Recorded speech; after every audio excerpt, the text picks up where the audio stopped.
साथ छोड़ू ना तेरा, चाहे दुनिया हो खफा, ये है मेरा फैसला, क्या है तेरा फैसला।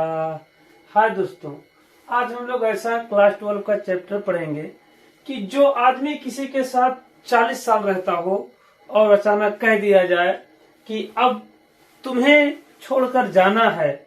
सोचिए क्या सिचुएशन होगा। वो आदमी 40 साल तक जहाँ रहा हो और अचानक उसको छोड़ने के लिए मजबूर कर दिया गया हो, क्या सिचुएशन रही होगी। क्या वो अपनों को छोड़कर जा पाता है कि नहीं जा पाता है। इस कहानी को जानने के लिए आप वीडियो में बने रहें। जैसा कि टाइटल दिख रहा है, द लास्ट लेसन। लास्ट मतलब अंतिम, लेसन मतलब पाठ, अंतिम पाठ। ये मिस्टर हैमल है। He is a teacher from France. He is teaching French language. French भाषा पढ़ाते हैं और उनका एक ही एक स्टूडेंट है जिसका नाम क्या है, फ्रेंच। उसका नाम क्या है, फ्रेंच। पढ़ना नहीं चाहता है। किसका मन लगता है पढ़ने में, किताब ही दुश्मन होते हैं। लेकिन अगर क्लास में आपको देखने वाला या देखने वाली हो जाए तो आप चाहकर भी घर पे नहीं रुकना चाहेंगे। बार बार सोचेंगे हम स्कूल ही जाएं और छुट्टी के दिन भी आप सोचेंगे कि हम स्कूल पर ही रहें। तो फ्रेंच होता है, वह सुबह के टाइम थोड़ा लेट सोता है और जल्दी जल्दी उठता है और उसके बाद भागते हुए जाता है कि आज मुझे क्लास में जाना है। एक तरफ उसको डर है, बाहर निकलता है तो मौसम बड़ा अच्छा, गाना गाता हुआ जाता है, आज मौसम बड़ा बेईमान है, बड़ा बेईमान है। मौसम अच्छा रहता है दोस्तों। बाहर पंछियां चहचहा रही हैं और पर्शियन आर्मी, जो पर्शियन आर्मी है, पर्सिया बेसिकली जर्मन, ऑस्ट्रिया और पोलैंड आपस में मिलकर बने रहते हैं। वो ड्रिलिंग करती हैं और मतलब मार्च करती हैं, अपना ट्रम्प के साथ बजाते हुए मार्च कर रही हैं। ये भागते हुए जा रहा है तो उसमें से एक ब्लैक स्मिथ रहता है, कहता why are you getting late Bob, you have enough time, don't go fast.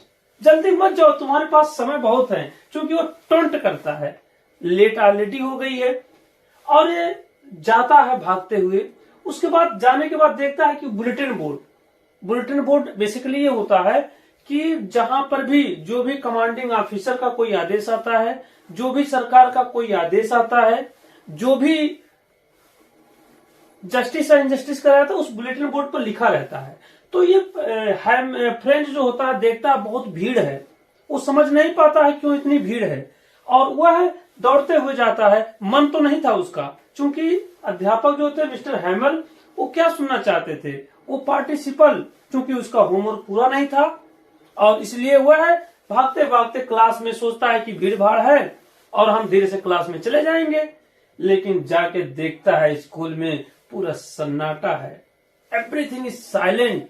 कोई कहीं नहीं है, ऐसा लग रहा है कि वो संडे के दिन पढ़ने के लिए आया हो।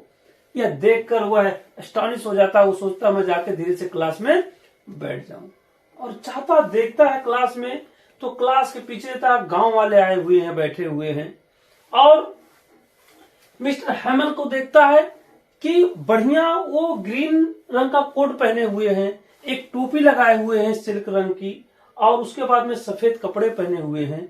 बेसिकली ये उस दिन पहना जाता था जिस दिन कोई इन्फेक्शन डे रहता है या प्राइज डे रहता है डिस्ट्रीब्यूशन का, या किसी दिन चेकिंग की डेट रहती है या प्राइज डिस्ट्रीब्यूट किया जाता है। लेकिन ये और वो हैमल अपने आर्म में अपने हाथों के बीच में रूलर लिए हुए हैं और बैठे हुए हैं और जैसे जाता है तैसे इसको टोक देते हैं कि mister French, are you getting late, we are beginning without you. हम तुम्हारे बिना शुरू करने वाले थे, आइए और बैठ जाइए।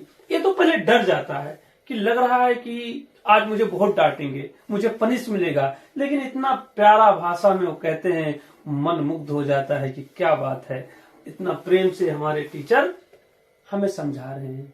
ये कहते हैं कि पढ़ाते समय आते हैं, कहते हैं कि today is last lecture for you. Already the news has come from Germany that in every class will teach German language, French language will stop, France भाषा रोक दिया जाएगा, अब जर्मन सिर्फ पढ़ाया जाएगा। इसलिए आज बच्चों हमारा लास्ट लेक्चर है। 40 साल तक ये आदमी 40 साल तक काम किया है। 40 years a big time, 40 years big time. और अचानक उसको आज कह दिया गया कि आज के बाद तुम्हें नहीं पढ़ाना है।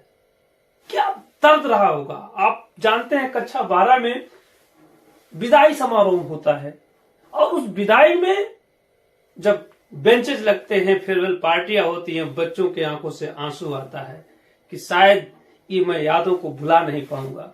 इसलिए लोग फोटो को खिंचवाते हैं मुस्कुराते हुए कि हमारा, ताकि हम बाद में देखें तो एक पर मुस्कुराने से फोटो अच्छा आ सकता है, तो हमेशा मुस्कुराने से जिंदगी कितनी खूबसूरत हो सकती है। आंखों से आंसू निकलते हैं फेयरवेल के दिन, ऐसा लगता है कि क्या छूट गया है। जबकि आपको पता है भले हम लोग स्कूल में जाते हैं, डरते हैं, नहीं पढ़ना चाहते हैं, लेकिन उस फेयरवेल के दिन हर किसी की आंखों से आंसू निकलता रहता है कि अपने अब जुदा हो जाएंगे, मुलाकात होगी कि नहीं होगी। ऐसे हैमल ही हैं, इनके आंखों से समझ लो कि आंसू बरस रहे हैं। और इसलिए कि 40 साल का जो लगाव था इस स्कूल से, उसे तोड़ दिया जाता है अचानक उसको कि आज के बाद फ्रेंच लैंग्वेज नहीं पढ़ाई जाएगी।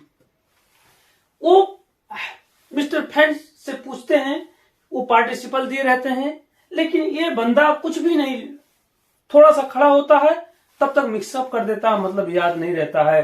तो कहते हैं कि बेटा सिर्फ तुम्हारी गलती नहीं है, इसमें माँ बाप की भी गलती है कि छोटी सी उम्र में लोग कहते हैं कि जाओ कमाओ, और हम लोग भी टीचर होके बहुत काम दे देते हैं कि जैसे मैंने कहा कि प्लांट में वाटर डाल दो या रिसेशन में आपको जाना है चले जाओ। आप जानते हैं गांव के बच्चे छोटी सी उम्र में, एक दोस्त उनका बाहर गया, मुंबई गया, दिल्ली गया, जाने के बाद वो बड़ा वाला छूने वाला मोबाइल लेकर आता है, वो मुर्गा कटिंग बाल कटवा के आता है, फटी हुई जींस लेकर आता है, जब गांव में दिखाता है तो उसके साथ के बच्चे भी तैयार हो जाते हैं कि हमें भी जाना है और कमा के लाना है। आराम से, यहाँ कोई काम है नहीं, रात में 10 बजे पुलिया पर बैठकर नेटवर्क पकड़ाता है, कोई काम नहीं, यूजलेस है। तो ये भी कहते हैं कि सिर्फ तुम्हारी गलती नहीं है, यूनिवर्सल बात करते हैं। He is going to appeal that we should not give the more burden to students from the teachers. अत्यधिक बर्डन नहीं देना चाहिए, और माँ बाप को भी ये सोचना चाहिए कि बच्चे को पढ़ाने के लिए कोशिश किया जाए। तो वो कहते हैं कि ठीक है, आज तो लास्ट लेसन होगा, इसके बाद तुम तो सुन नहीं पाओगे।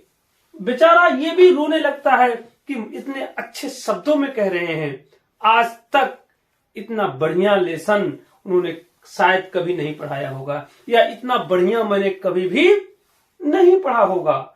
और वो कहते हैं कि लैंग्वेज जो फ्रांस लैंग्वेज है, it's very beautiful language, it's very logical language, it's very clear language, कि सबसे खूबसूरत, सबसे अच्छा अगर भाषा है तो हमारा क्या है, फ्रेंच है। बट आज के बाद नहीं पढ़ाई जाएगी, क्योंकि जर्मन का आदेश आ गया है, उसके आदेश को कोई टाल नहीं सकता है।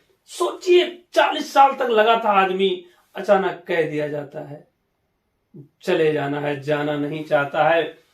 और लास्ट में मिस्टर हैमल सिर्फ एक चाक उठाते हैं और कहते हैं कि क्या कहते हैं कि हमारा जो विवा ला फ्रांस, कि फ्रांस हमारा जिंदाबाद, फ्रांस हमारा जिंदाबाद। चूंकि कहते हैं कि फ्रांस हमेशा जिंदाबाद है, जिंदाबाद था, जिंदाबाद रहेगा। और कुछ कहते हुए भी इसके पहले वो कहें, हाथों से हिला देते हैं कि आज का जो क्लास है उसे क्या किया जाता है, डिसमिस किया जाता है। और इस प्रकार से तब तक 12 बज जाते हैं, चर्च की आवाज आने लगती है, और उनकी बहन जो होती है वो तैयार की रहती है कि अब इनको क्या करना रहता है, जाना रहता है। उस दिन जो मिस्टर हैमल होते हैं वो ग्रामर के कुछ लेसन पढ़ाते हैं, राइटिंग कुछ देते हैं, और उसके बाद में कॉपियों को डिस्ट्रीब्यूट करते हैं, और उन कॉपियों में अल्से फ्रांस लिखा होता है।